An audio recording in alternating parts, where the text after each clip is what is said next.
సమాచారం దొరకదు. ఎందుకంటే ఆయన చెప్పేవన్నీ కూడా అబద్ధాలే.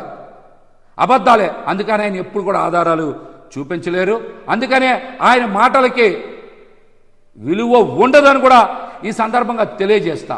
నిన్న జగన్మోహన్ రెడ్డి గారు అడిగిన కొన్ని ప్రశ్నలకి కూటమి నాయకులు ఒక్కళ్ళని సమాధానం చెప్పారా? చెప్పండి. సూపర్ 6 గ్యారంటీగా అమలు చేస్తామని బాండ్లు చూపారు. ఇంటింటికి మరి పాంప్లెట్లు కరపత్రాలు పంచారు. అమలు చెయ్యకపోతే చొక్కా పట్టుకోమని అడిగారు. మరి ఈ రోజున మీరు ఇచ్చినటువంటి బాండ్లు ఏమయ్యాయి? మేనిఫెస్టో ఏమైంది? హామీల అమలుపై లెక్కలున్నాయని చెప్పారు కదా. అమలు చెయ్యకపోతే కాలర్ పట్టుకోమని చెప్పారు కదా. ఇప్పుడు ఎవరు కాలర్ పట్టుకోవాలి? చంద్రబాబు గారు కాలర్ పట్టుకోవాలా?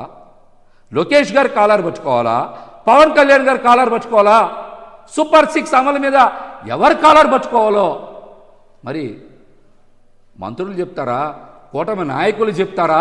లేకపోతే చంద్రబాబు గారు, లోకేష్ గారు, పవన్ కళ్యాణ్ గారు చెప్తారో మరి రాష్ట్ర ప్రజలకు సమాధానం చెప్పాలి.